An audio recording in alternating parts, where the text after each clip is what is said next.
Bonjour à tous, aujourd'hui on se retrouve pour une nouvelle vidéo et j'espère que vous allez bien.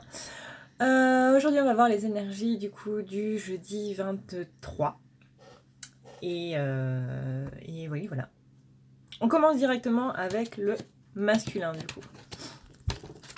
Donc le masculin, là on lui dit que l'archange Michael est auprès de lui et qu'il est là pour le soutenir et pour l'aider. On a la corde des liens et on a l'union sacrée retournée. Alors, l'union sacrée retournée, là par contre, je pense que je vais préférer utiliser le livret pour pas dire de conneries. Donc ça c'est dans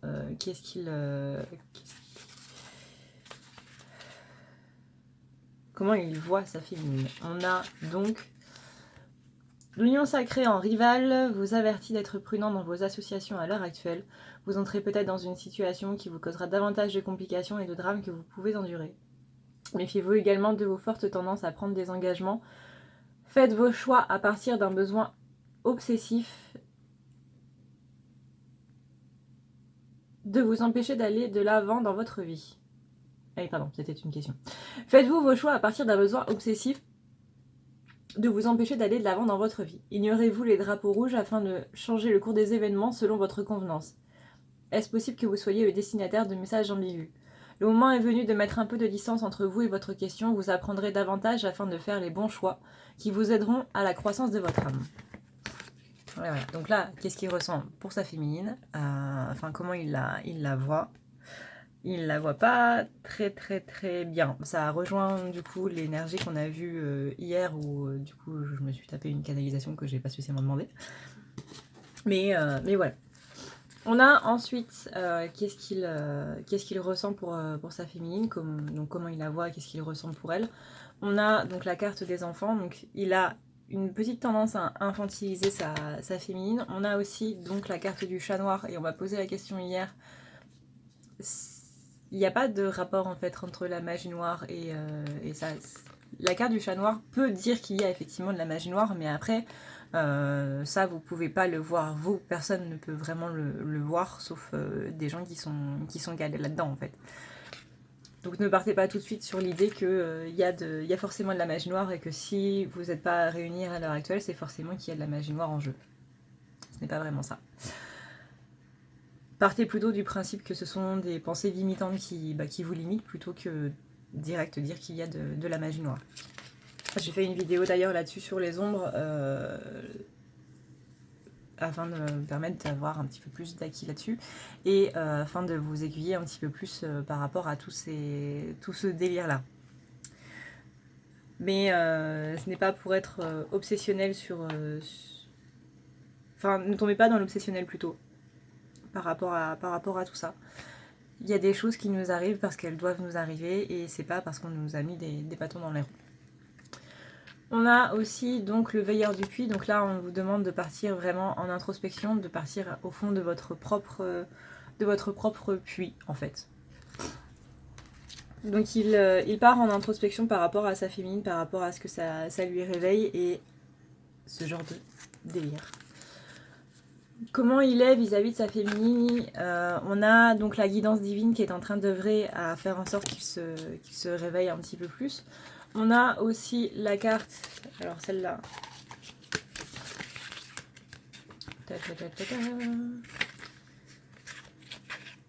C'est la tour isolée, donc là on est sur les rêves divinatoires, on est aussi sur des rêves un petit peu prémonitoires, des flashs de prémonition. Attention à ne pas les confondre avec votre ego du coup. On est aussi sur le besoin d'isolement et le besoin de travailler sur soi qui correspond plutôt bien avec du coup le veilleur du puits. Donc là c'est vraiment partir en introspection en gros. On a aussi la carte du cosmos retournée, mais il me semble qu'elle n'a pas de sens cette carte.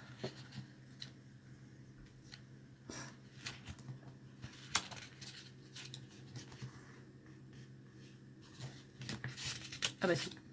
Non. Ah bah si. En fait, elle a qu'un seul sens.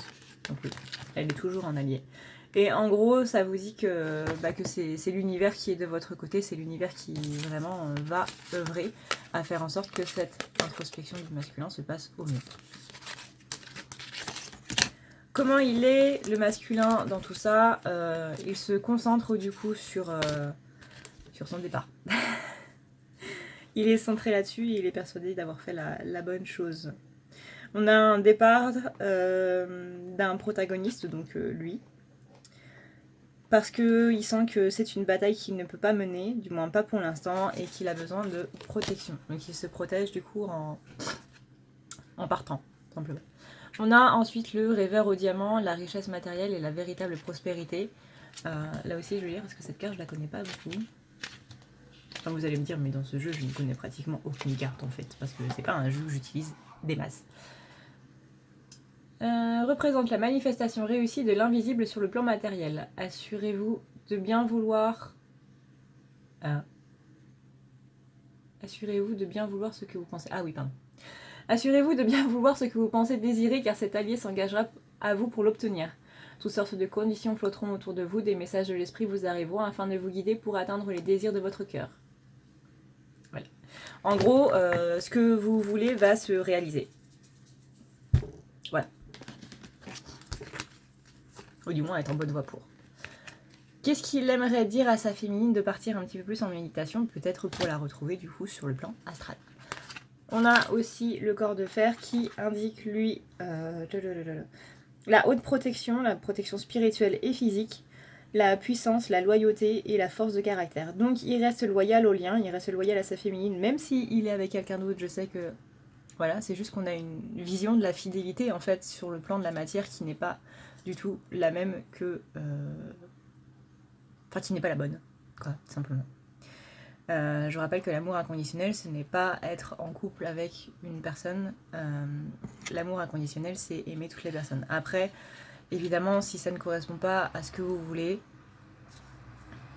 ça, c'est encore un autre débat, mais de base, sur le papier, l'amour inconditionnel, c'est accepter les choix des gens. Et voilà. Après, il y a... C'est tellement complexe, en fait, que voilà. Donc il y en a qui vont me dire oui, mais je ne peux pas accepter ça parce que ce n'est pas l'amour inconditionnel de moi-même. Certes, et vous avez raison. Mais vous voyez, c'est tellement complexe que c'est un peu délicat. Donc protéger physiquement et protéger spirituellement. Et on a la reine de la rivière, le flot, le lâcher prise, le mouvement naturel, sauf qu'elle est en rival. Donc là, c'est...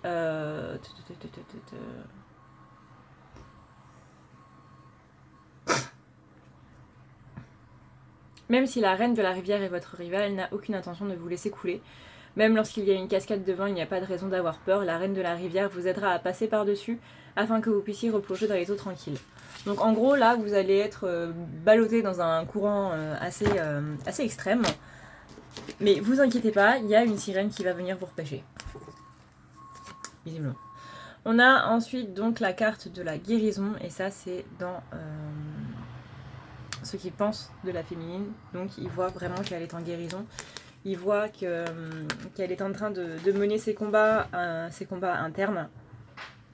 Qu'elle est en train de prendre son courage et de se faire justice dans son intériorité. On a le maître de la minutie, le discernement, la vision claire et les détails, c'est-à-dire que lui, il n'a pas de vision claire par rapport à tout ça, donc il est encore piégé par ce mental.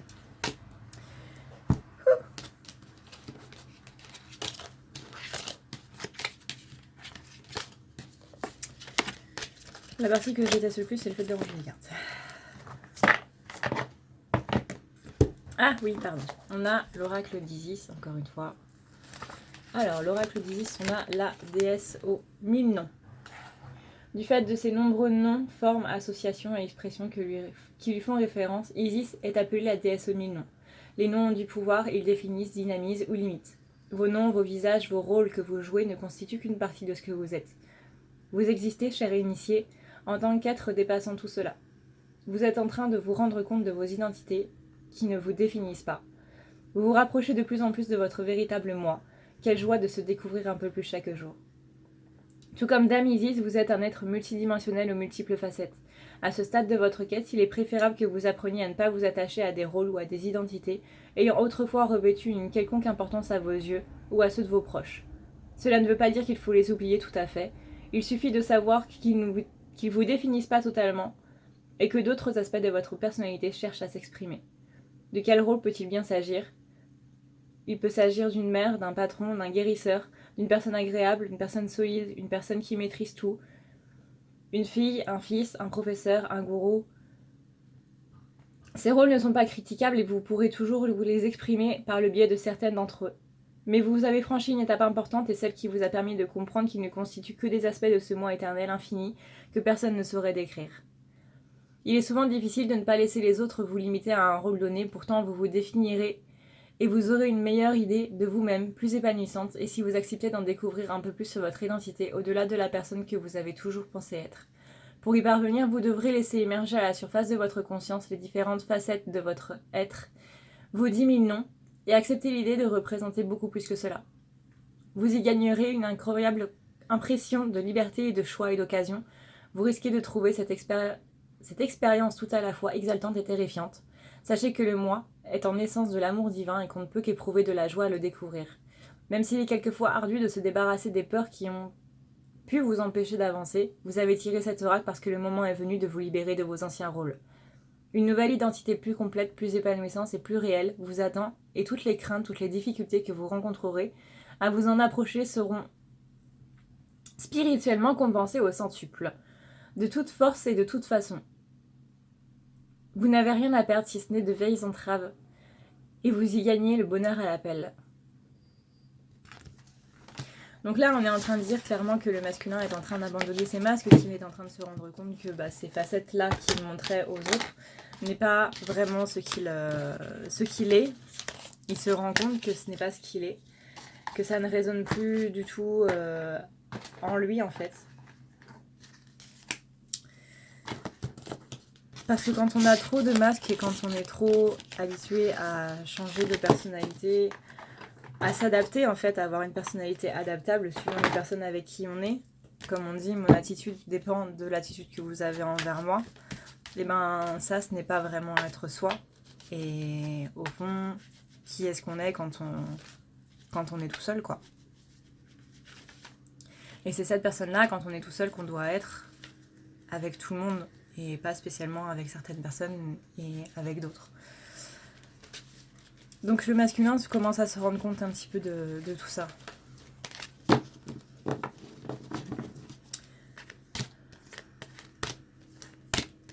Alors, Madame Féminine.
Alors, la féminine, comment elle voit son masculin? Elle voit qu'il est aussi...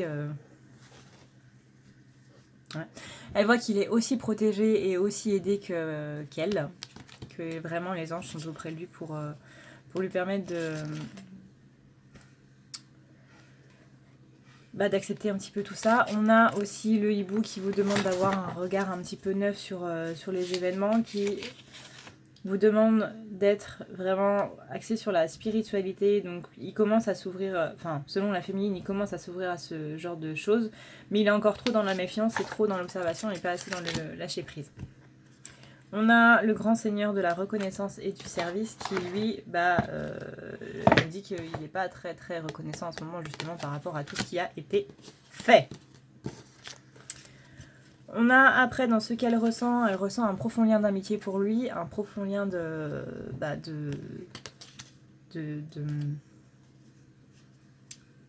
je l'avais sur le bout de la langue. De joie, il y a un lien qui est très très profond en fait, entre les deux.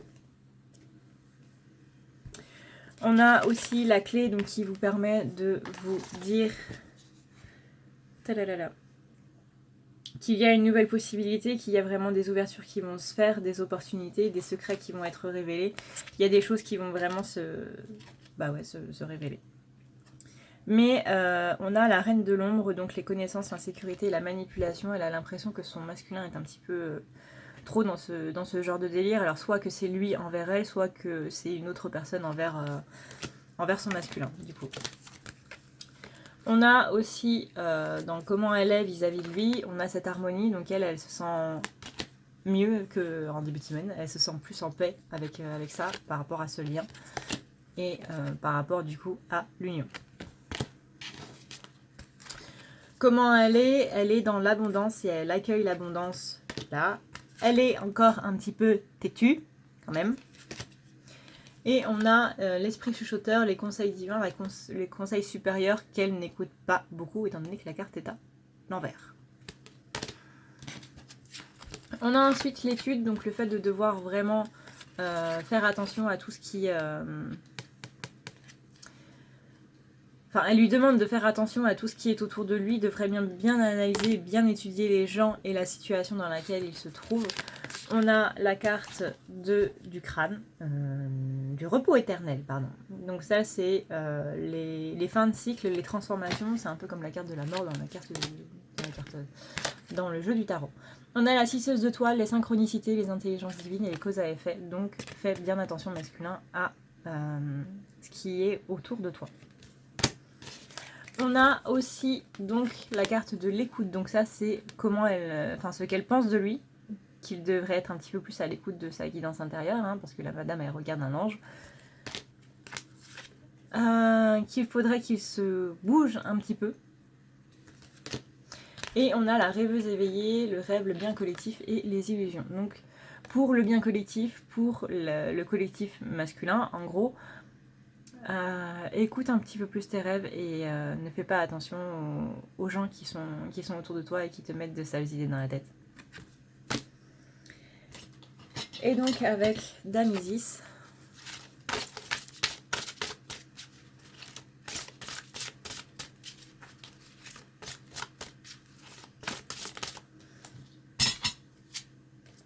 on a la clé de vie. Donc la clé de vie, c'est l'Ankh. L'Ankh, c'est le symbole égyptien. C'est quelqu'un dans la main là. Tac. La clé de vie est le mystérieux Ankh, croix ancée qui y tient à la main. Ce mystère est en train de s'ouvrir à vous. L'Ankh est un présage de nouvelle vie, que ce soit au sens créatif ou au sens physique. Donc la santé, un enfant, un nouveau projet qui vise à servir l'humanité. Cette nouvelle vie, quelle que soit la forme qu'elle prendra, enrichira votre existence et vous aidera à vous épanouir. Laissez donc faire les choses. Le tirage de l'Ankh vous confirme qu'une nouvelle vie cherche à se manifester à travers vous et il vous encourage à favoriser sa venue. Ce processus est déjà entamé, donnez-lui une chance de se concrétiser, cher initié. Ne la privez ni de soins ni d'attention et ne pensez surtout pas qu'elle pourrait ne pas être à la hauteur ou se montrer trop difficile à gérer. D'après l'Ankh, tout se passera bien, ne renoncez pas à votre dessein créatif. Tenez bon car vous marchez dans la bonne direction, des mondes spirituels vous offrent tout leur soutien. Si vous n'êtes pas certain de savoir de quoi vous êtes fait ou destiné, de quelle forme de vie tente de naître à travers vous, n'oubliez pas qu'il peut s'agir de choses bien différentes.